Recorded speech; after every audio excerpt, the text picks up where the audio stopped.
Cool. It is 1 past 5. Oh, that is a bit of a mishap. Um, Welcome everyone to the sixth session of our Generative AI program. If you don't know who I am, my name is Faz. I'm the co-founder and director of Coding and Codex. I don't like the term CEO because anyone can be a CEO nowadays, and you can be it by LinkedIn title, so it doesn't really mean anything. But in these next 2 sessions, I've actually decided to come back on and take you guys through these 2 sessions. We'll be exploring the process of automating your workflow. And in this case, we've aptly named it Automating the Mundane.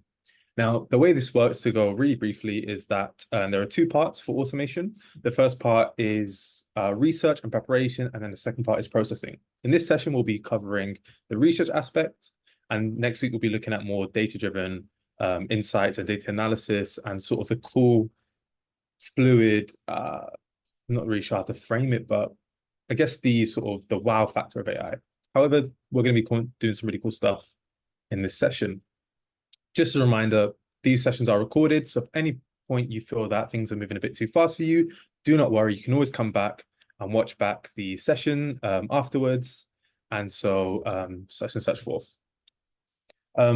The check-in QR code, unfortunately, is broken at the moment. So the link, and thank you very much, guys, for being so community-driven.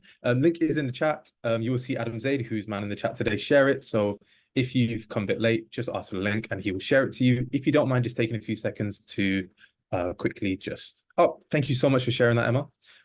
If you just check in, that way we know who's turned up to which sessions. And at the end, when we want to give you guys your accredited certificate of completion, we know which sessions you may have missed out on and what recordings to point you towards so that you have a complete education.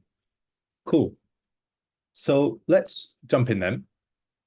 So jumping in straight into the importance of automation. Now, there's 101 articles around this. And even looking at this slide here, I was reading it back earlier and I thought it was very verbose. You know, automation can streamline processes, save time on resources, minimize errors, improve accuracy.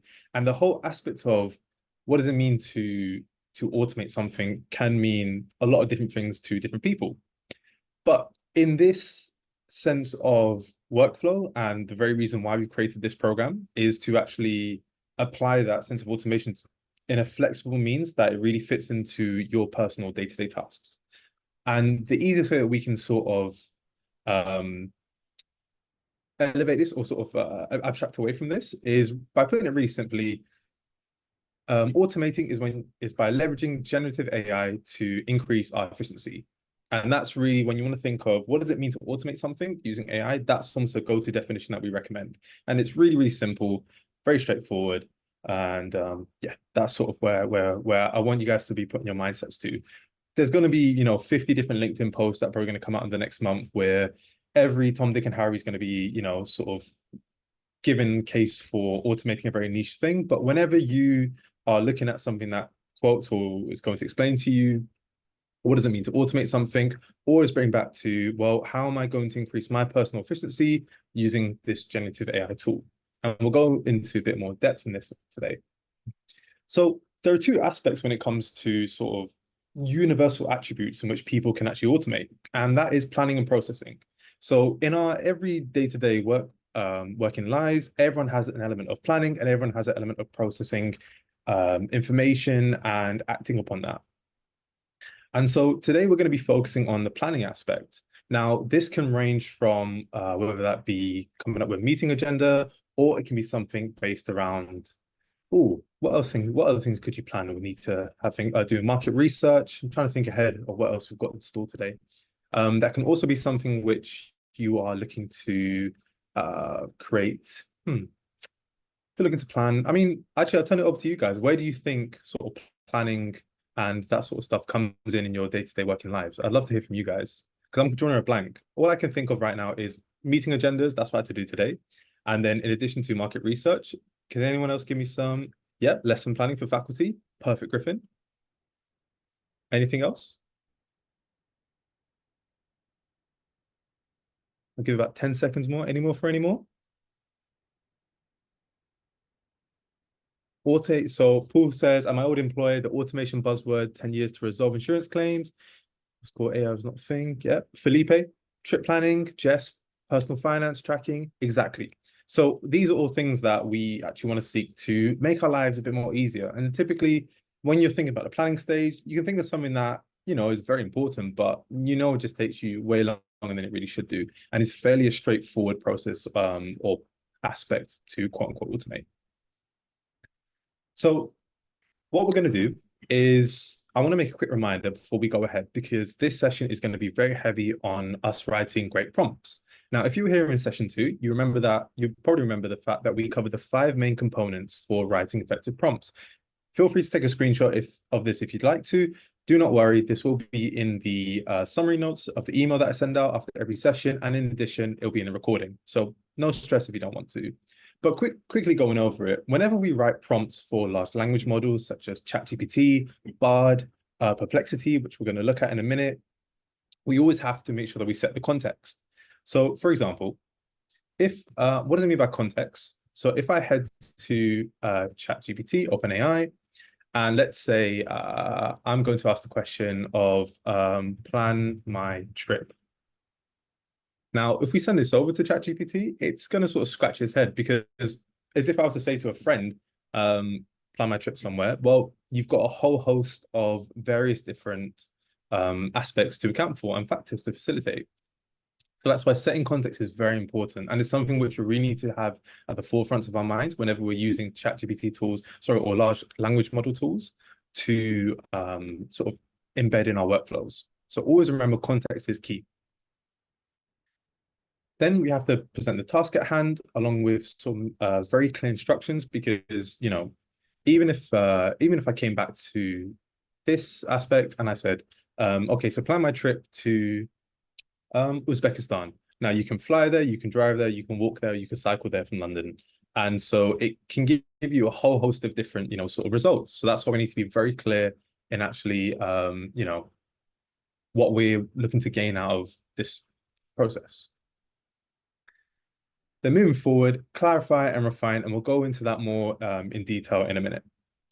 So we've looked at previously in previous sessions, ChatGPT, Bard, we've looked at Microsoft Copilot and a whole host of other ones. But if you are in our community group, you may have seen me mention in a post I think about 3 weeks ago, this tool called Perplexity AI.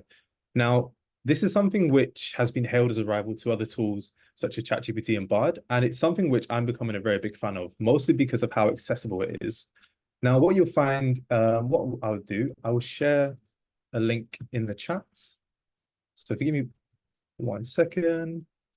So what I'd like everyone to do is head over to Perplexity. And once you don't need to log in, you don't need to sign up. Once you've headed over to the site, I'd just like to give me a thumbs up or just let me know you're ready in the chat. And then we'll head into our first first exercise of the day. Thank you, Griffin. Thank you, Stephen. Thank you, Lisa, Mitchell. Thank you very much.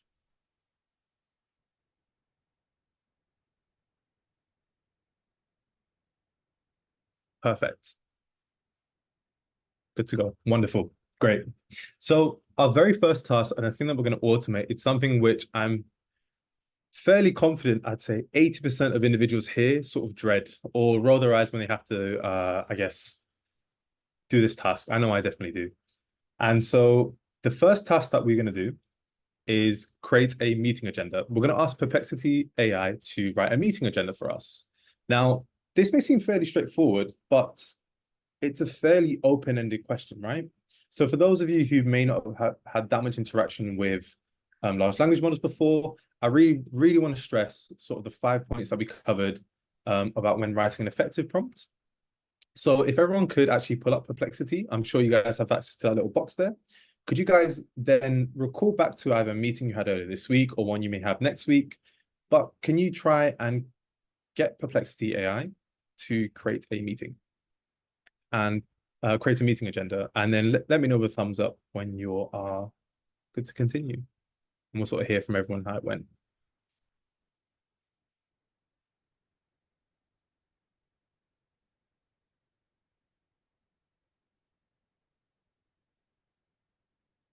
Green is done. Monica, perfect.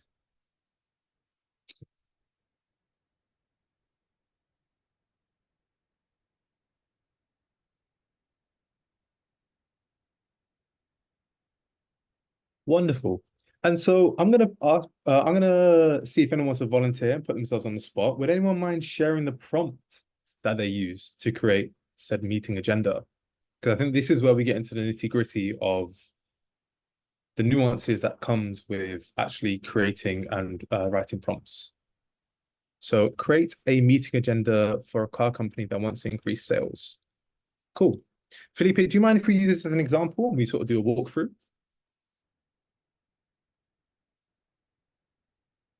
Cool. Perfect. So Felipe has, oh wow, for reviewing test results, there's some really cool stuff. So Felipe has written, create a meeting agenda for a car company that wants to increase sales. And so if we place that into Perplexity, it's really great to actually, it's very standard. And it's something which, Perplexity has a very, very good feature of actually being quite in depth in regards to what it sort of spurs out versus Bard and ChatGPT. We've talked about the different models that they run under, and sometimes they can't be as verbose. So it's a really good starting point. But can anyone think of areas in which we can actually go back and increase or improve the output of, let's say, the prompt to make it more? What information can we supply in addition to actually ensure that the prompt or the information that's returned to us is of higher value, so to speak, and more relevant?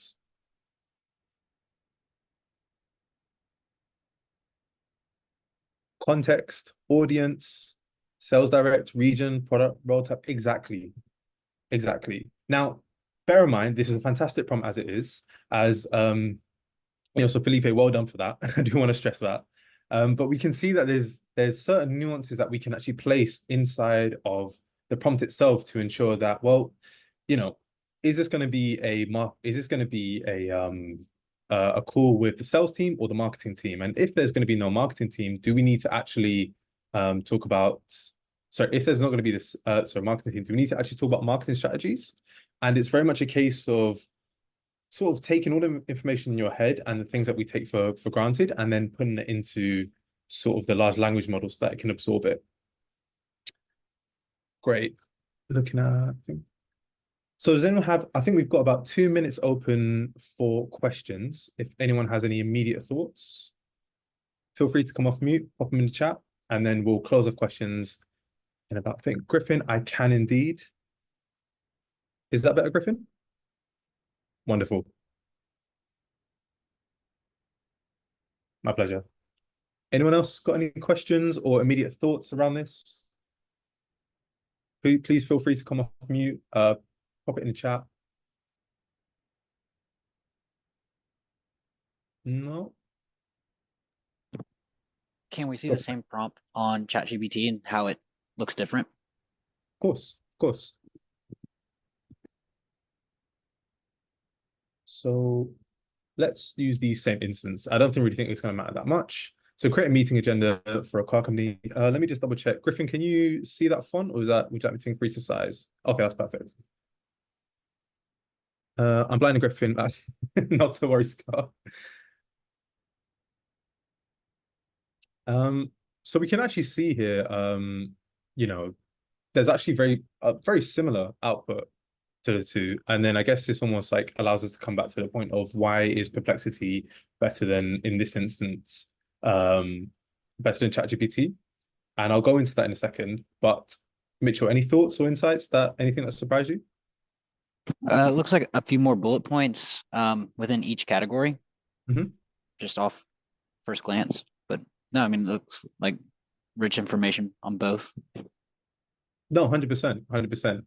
And this is where it's almost a case of finding the AI tool that works for you. As you know, we will never encourage anyone in this class to actually go away and pay for certain tools because at the end of the day, each one is very much services a different sort of purpose in that sense.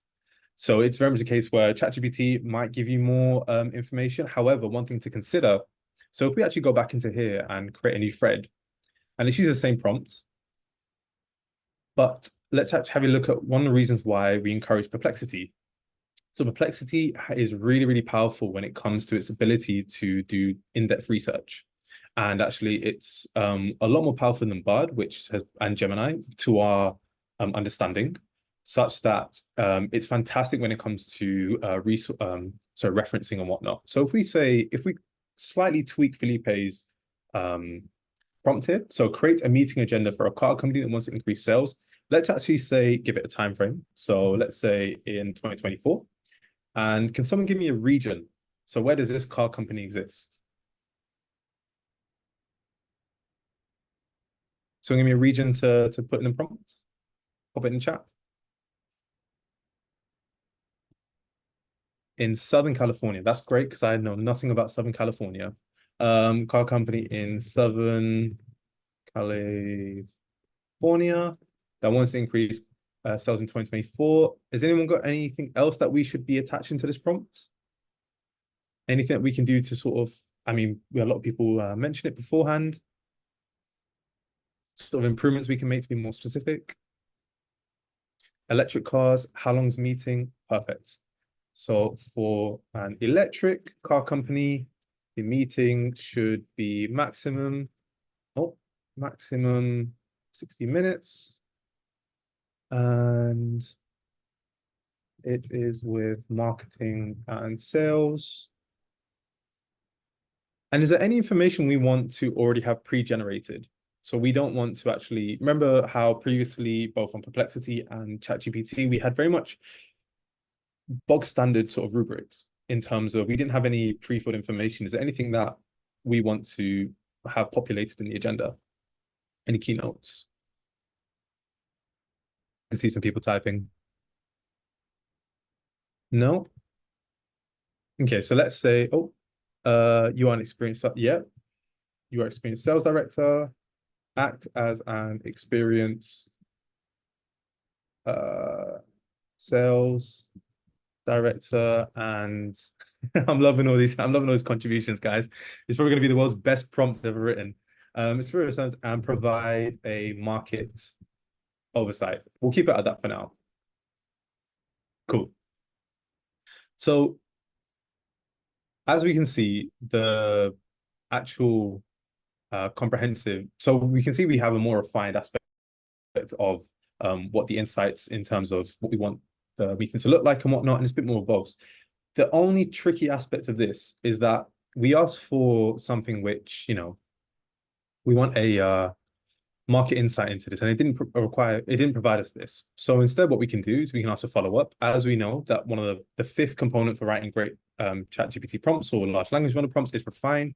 So we can say, provide me a market insight into the sales of electric cars in Southern California for 2024. I think I spelled California wrong. Oh, can't spell for niche. I think that's right. And so this is where actually Perplexity is really, really strong. So we can see now here that of 1, 2, 3, and then 4, 5 resources, it's now presented us a very, very, very insightful and actually relevant and also up-to-date answer, which we can actually then take that, combine that with, let's say, the agenda we have up here. And then voila, we have our sort of market insight brief that we can then combine with the said agenda and then almost present that to the people who are coming along. So there's context to the meeting, there's an agenda, and all we have to do really is kick off. So I'll take a quick pause there and open the floor up to any immediate questions, thoughts. But before I do that, can I get a quick thumbs up if people are following along and everyone's enjoying the pace, or thumbs down if people sort of feel there's any more improvements we can make on the fly? Please do. The thumbs down are very, very important for us to get feedback. Perfect. Wonderful. Yeah, I first have a question. So Perplexity has a latest knowledge base because I see 2024 data being returned. So unlike ChatGPT, which is like I think 1 or 2 years old knowledge base, is that right? Yeah. So the way it works, really quickly, is that you can think of it like this. ChatGPT is a closed loop, at least the free version is. So anything with ChatGPT 3.5, it's a closed knowledge base. However, Perplexity, completely free of charge, is linked to the internet. So its knowledge base expands basically whatever's on Google. That's the way you can see it. And the way to access ChatGPT's functionality that links to the internet is with the paid subscription, but for us, we're all about accessibility. So that's why we recommend Perplexity, which is a really good sort of thing to use. Cool. All right, then. So moving on. So we saw then that when it comes to actually researching, there's some more confinements that we actually have to make and some best practices we should be aware of. Now, again, feel free to take a screenshot of this. However, this will be sent in the post-meeting notes, and I will make sure that this is very much there for you guys to copy, learn, and sort of incorporate whenever you guys are doing research with large language models. But sort of breezing through it. First one, I mean, similar to anything else whenever you're writing prompts is being specific, similar to the same way when you're querying a knowledge base, when you're asking an AI tool to actually go out and do research for you. If you ask it to tell you the sale of oranges in, let's say, Spain, but you don't use the word oranges and you just say fruit, well, you're going to get something very, very different. So it's very, very important to be extremely meticulous because you are coming from a position of knowledge, but you have to treat it as a superhuman who knows everything but knows nothing about what you want.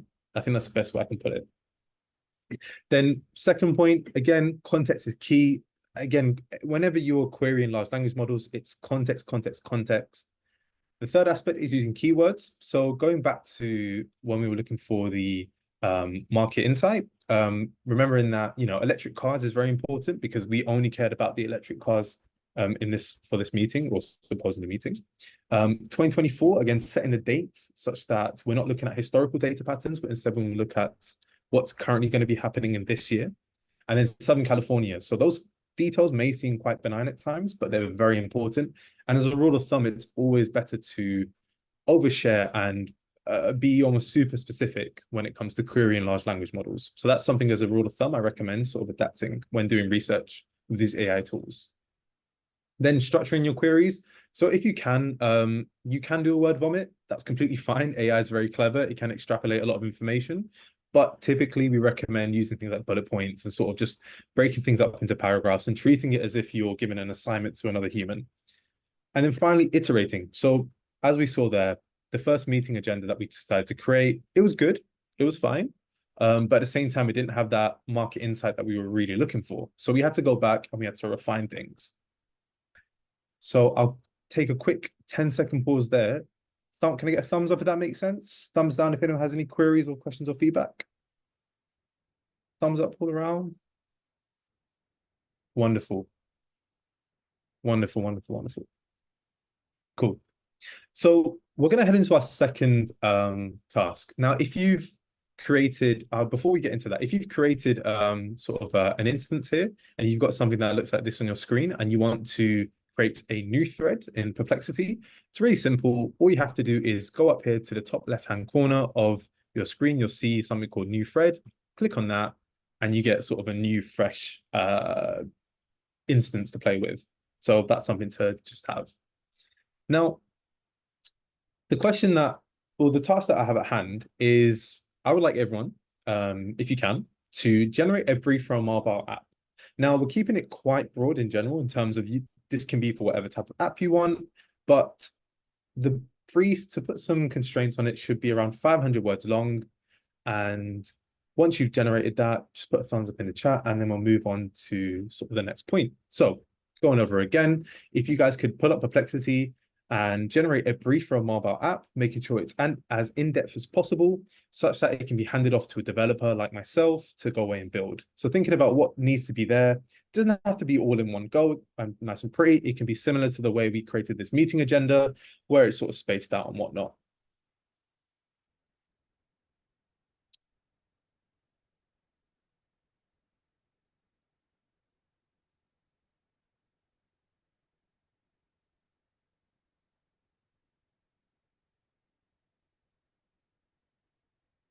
And if anyone has any questions whilst waiting, feel free to pop them in the chat. And then we'll probably give it another minute or two. And sort of going back to the main components when it comes to best practices, when using things for research and writing.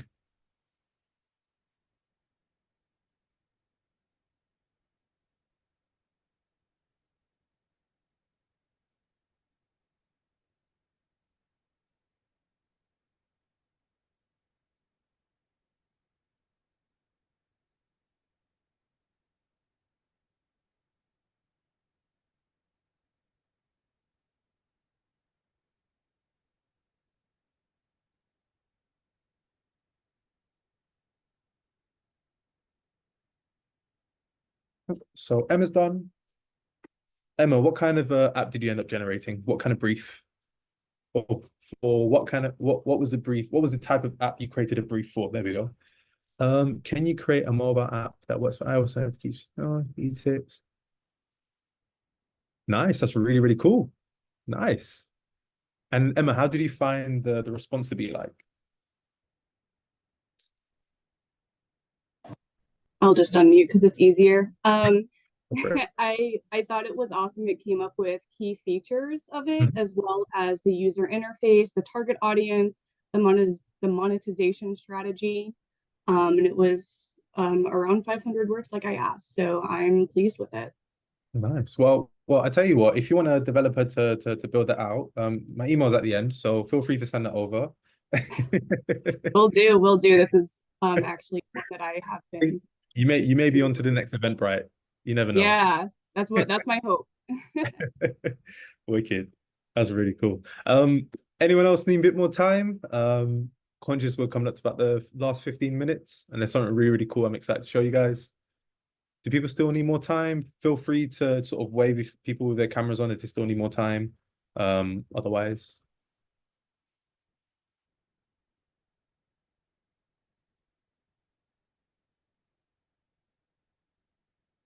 Mitchell sorted, nice. Give it about another minute or two. Bear in mind, guys, if you don't manage to finish it right now, it's not a big problem.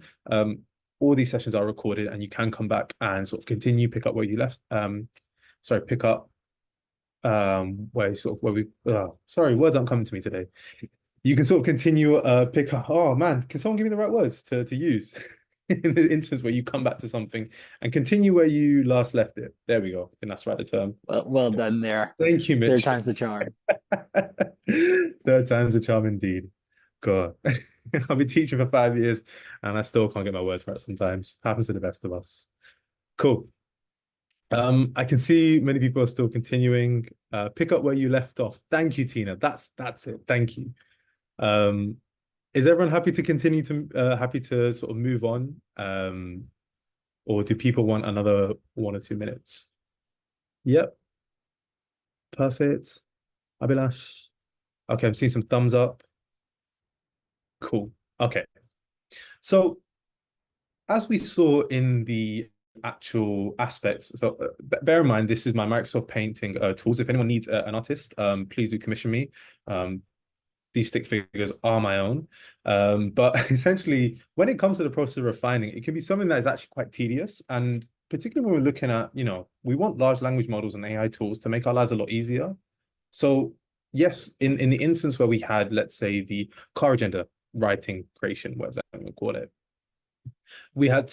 first of all, we had to query the AI tool, and in this case, it was Perplexity, then gave us an output, and then we had to refine that again, and then you have to do that again. And almost, as you can see, this sort of goes off the page because it can be a never-ending cycle in terms of sometimes it's a case where, well, the things that need to be sort of fed back into the AI sort of large language model should be somewhat quite obvious. But naturally, with things like ChatGPT and also Bard and even Perplexity to a certain degree, I'm sure many of you saw then, you do have to actually manually do that. So there's something that I want to introduce you guys to that actually does it for you. And those are AI agents. Now, there's a lot of text. You don't need to remember all this. We'll do a quick run through. And no, it's not outsourcing to sort of a humanoid. Well, technically it is, but we'll get into that in a second. So really simply, AI agents are essentially like smart robots or self-creating computer programs that can understand what's happening around them and actually act on your behalf. So they come in the form of software on a computer, or they can actually be robots. There are instances where people are leveraging AI and robotics to do some really cool stuff in the fields of medtech, construction, and healthcare, and all these other different fields that is way out of my remit and stuff. Unfortunately, I'm not clever enough to explain, but in essence, what they are is these sort of isolated instances, and you can think of them as AI helpers in a really simple way, where you give them a task and they will go ahead and execute it to the fullest extent or to the sort of nth degree. So let's say you ask the question of, go research well, you can ask very broad questions. For example, who can give me, that's a really good broad question. So who is the soccer player robot? Yeah, there's actually instance someone at university did that, Tina. Let's say, for example, I had a question. I didn't want to send some AI agents saying, well, as Coding and Codex, we're breaking into the corporate upskilling space. What's my go-to-market strategy? And I can keep it very, very broad in terms of sort of my question. And I'm actually able to get a very verbose and extensive answer. And we're going to look at something now that lets you do that for free. Because again, it's all about accessibility here. So I'm going to introduce you guys to, not AutoGPT. That is a spelling mistake. There we go. We always like corrections on the fly, don't we, guys? I'm going to present you guys to Agent GPT. Now, Agent GPT essentially is an autonomous AI agent deployer. Now, there's a lot of text on here, and it can be a little bit tricky to understand, but we're going to walk through this together. But initially, if you guys could sort of open up the second link, so the link that Adam Zaid has put in the chat, log in. You will need to sign in, and the way you sign in is by as follows. So if I head to Agent GPT, the way that works if I close this, if you see on the bottom right-hand corner, so I'll just zoom in for people to see that, you should see on the bottom left-hand corner, you see sign in here, you click that, and then you can sign in with Google, GitHub, or Discord. If you can't sign in right now, that's completely fine. You can always come back and sign in and sort of follow this with the recording.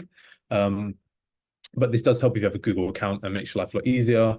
If you have GitHub, you're a developer, or Discord if you're under the age of 18, which apparently what 18-year-olds do have. It's very handy. But if I can get a thumbs up once people are sort of ready to continue, or if you're signing in and you signed in, then we'll continue from there.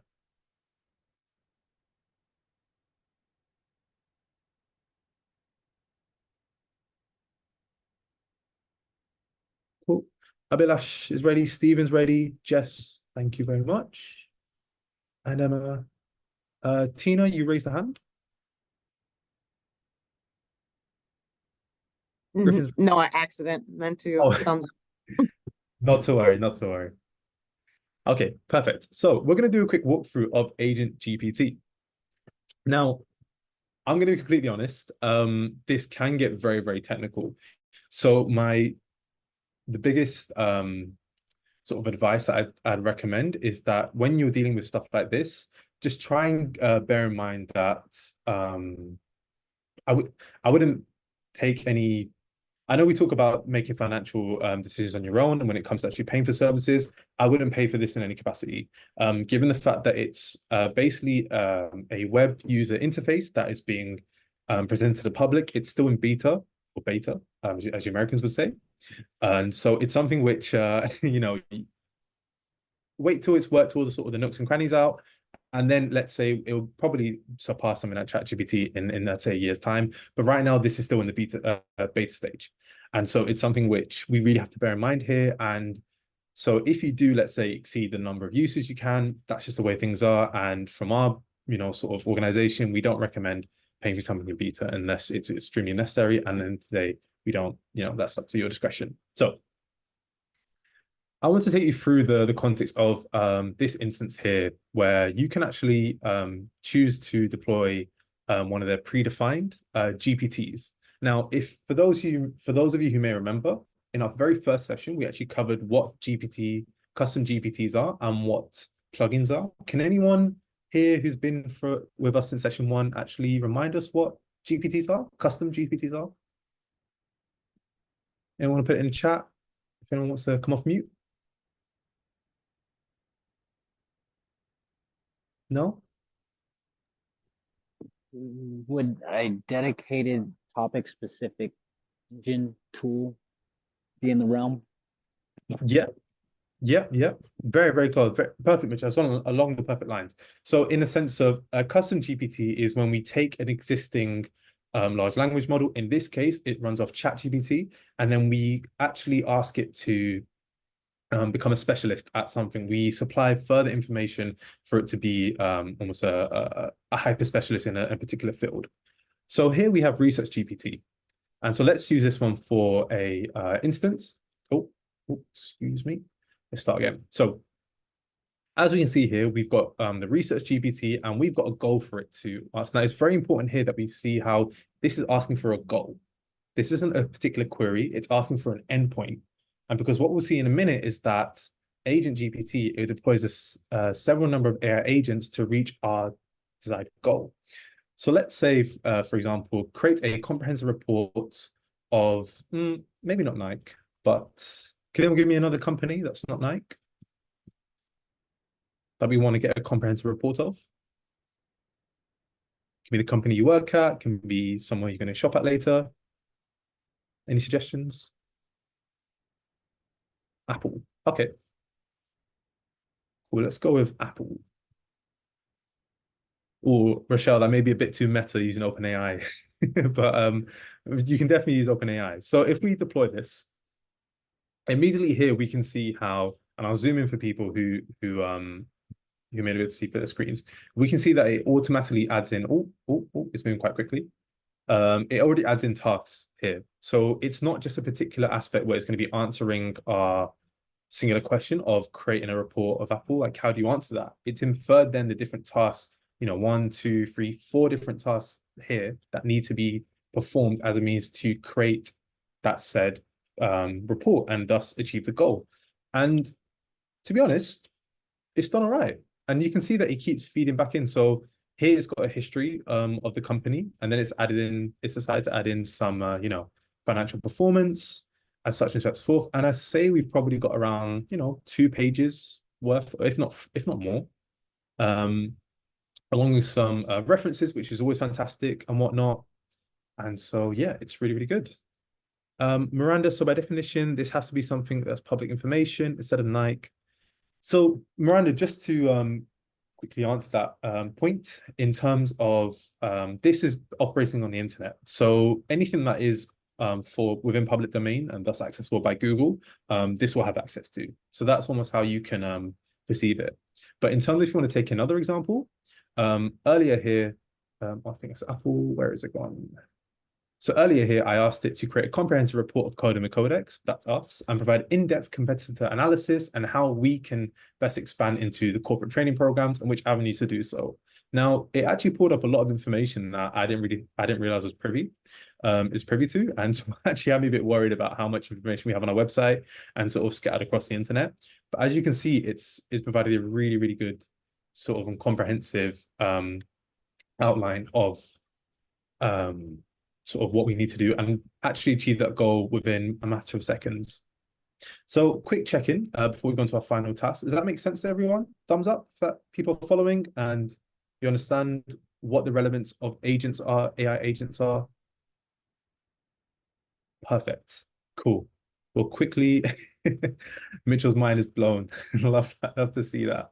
So we're going to move on to our final. For those of you who do have access to Agent GPT, I have a question for you guys. And this is something that I'd like you guys to utilize Agent GPT to answer.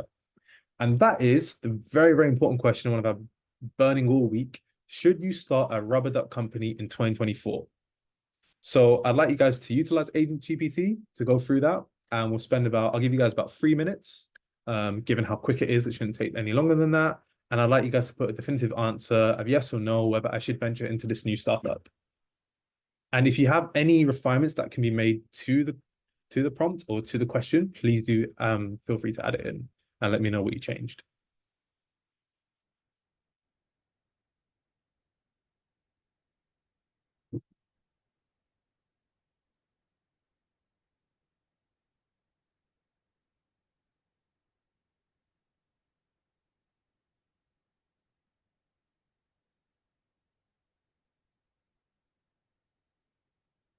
So we've got about 2 minutes.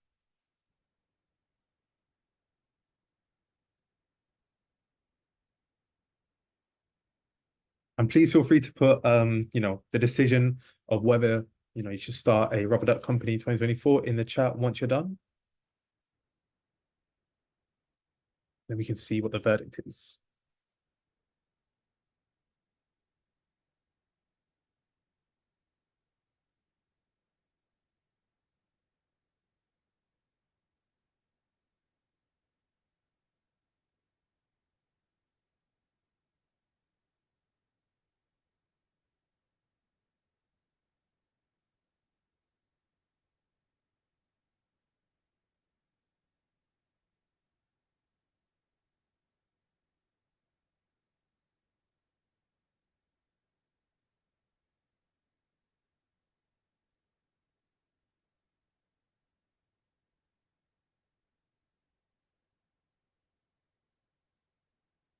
Has anyone got an answer for me then? Off the back of Agent GPT, or was anyone waiting for an answer for it to churn out? So Rochelle, okay, yeah. So oh wow, it says yes. Okay, that's looking cool. So I guess we're in agreement. If AI says it as well, then as long as they have a unique and appealing design, and we're likely to target the expensive and high-end audience. Okay, it's interesting. Cool. All right, then I'm conscious of time, guys. I asked not if, but how to create a successful profitable. Oh, okay. There you go. So it really depends on the prompt you give it. Wonderful. That's really cool to see. If anyone is still sort of waiting for an output on that, by all means, you can come back and watch the recording and obviously sort of follow the steps that we took to actually utilize Agent GPT. So perfect, Griffin. That's exactly the mentality we need to have in terms of refining out sort of what we're passing into these large language models as a means to get the response that we're looking for. Cool. So that almost covers it for today's session in terms of the planning aspect. And next week, what we'll be looking at is actual processing and data analysis. And we'll be covering a bit of legislation around that and sort of more ethical standards. So that's a bit of a sort of insight into what we're going to be going through next week. And then sort of going through the final thoughts, I think this has all been sort of summarized here in terms of when it comes to sort of searching with AI tools, something that actually, unfortunately, I missed earlier, but the need for transparency when you guys are actually presenting the output of these large language models and AI tools in the workplace and sort of in general, it's always good to sort of put a stamp on there and saying, just a quick note, this was created by AI, just in case someone, someone wants to query it or something may have come out not too right. Also remembering that these tools and this information set has been trained on other human inputted stuff. So sometimes there could be a bias and leaning elsewhere. So in the case of the rubber duck company, there could be information that is very anti-rubber duck establishment. And so that's why you may get the sentiment saying, no, it's not the best thing to start a rubber duck company in 2024. And so bearing in mind that there are somewhat biases when it comes to large language models, but we're going to be covering that in a later session. So don't need to worry about that.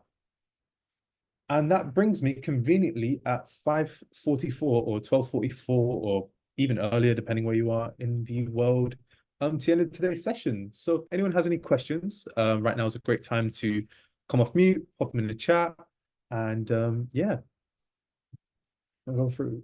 Miranda, thank you so much for popping your question in the chat again. So how do you use AI to compare differences between two legal docs? Do you need a separate program AI agent? That's a really good question. Do you mind explaining a bit more about what you mean by finding differences? Is that within the text or the nuances and the information? What that? Yeah, like companies enter into multiple transactions of kind of the same transaction with different counterparties, but they like to use similar provisions. But one may be different from if I enter into something with you versus your colleague, that kind of thing. So instead of reading through all these legal docs and figuring out what the differences are and so on, is there a way to get a program, somehow upload this stuff and then have the program do these comparisons? I mean, it's similar to Word doing a compare doc, but being smarter and actually telling you what to focus on. 100%. So I guess the aspect there is it definitely comes into the sense of, are you sharing any private information within or any sensitive information in those legal documents? That's the first approach we have to make. In terms of removing any phone numbers, any emails, any personal data about people, that's the first step I would take, sort of abstracting away from. So that's normally in the header and footer of documents, right? The top and bottom. And then any sort of, I guess, people under sort of pseudonyms, I guess.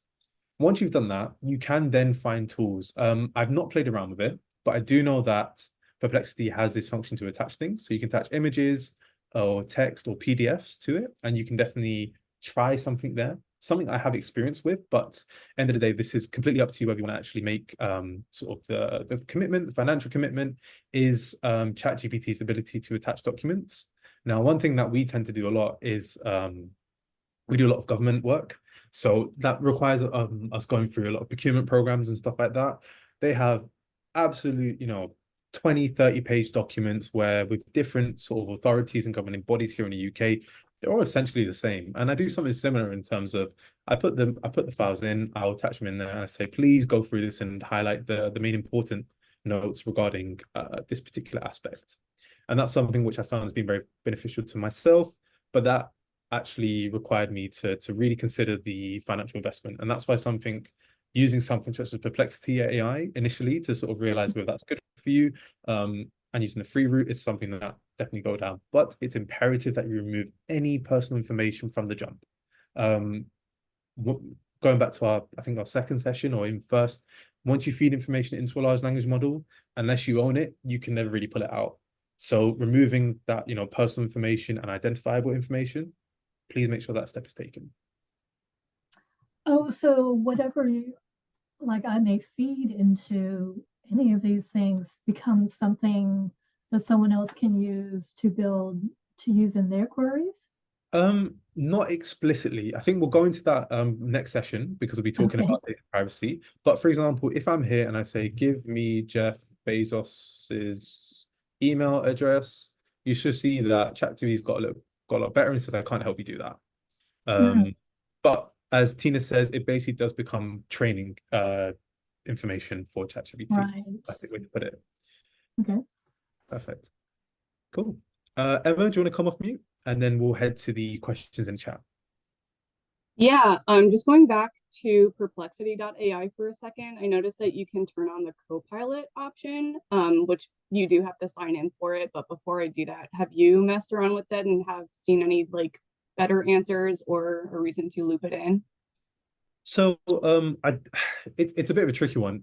In terms of, I think, given the skills of writing good prompts here that we sort of cover in these sessions, I don't think you'll need to necessarily use a Copilot. The Copilot, for example, is saying, if I turn it on now, and we'll quickly do a slight run through, tell me the best-selling car.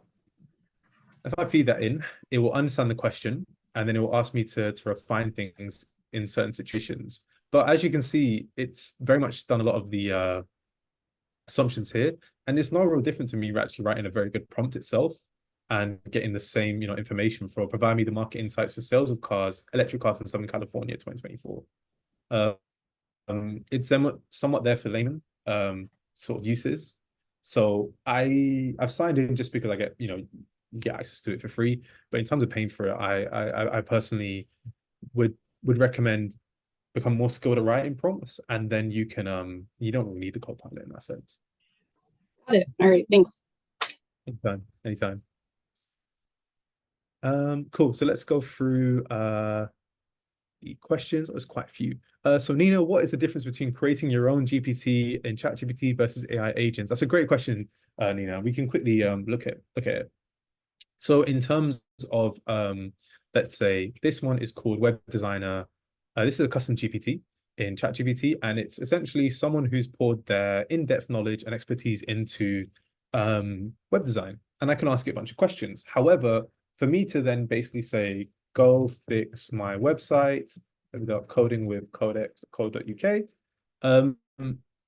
it can, as you can see here, it can help me strategize, but it can't directly access or edit the website. And so that's the main difference between, custom ChatGPTs and AI agents. If I had an AI agent though, typically I could actually deploy it to say, go fix my website, and it will do everything from research to actual implementation and carry everything else as it were human-like. Does that make sense? Thumbs up if it did, thumbs down if it didn't. But yeah, hope that explained it. So I believe Andrew, Adam's back to Andrew. So Paul, I did a green rubber frog company panda. Basic. Nice, that's interesting actually. It's very verbose when it comes to sort of these outputs and whatnot. So it's really cool to see that, Paul. Really cool to hear that.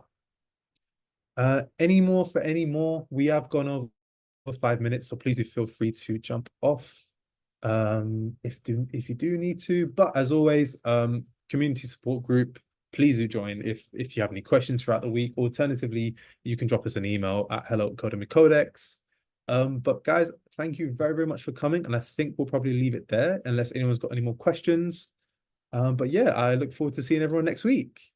Thank you, Mitchell. See you later, Paul. Thanks, Stephen. Any questions, feel free to come off mute, guys, in the next 2 minutes, and then we'll be wrapping up the session for today.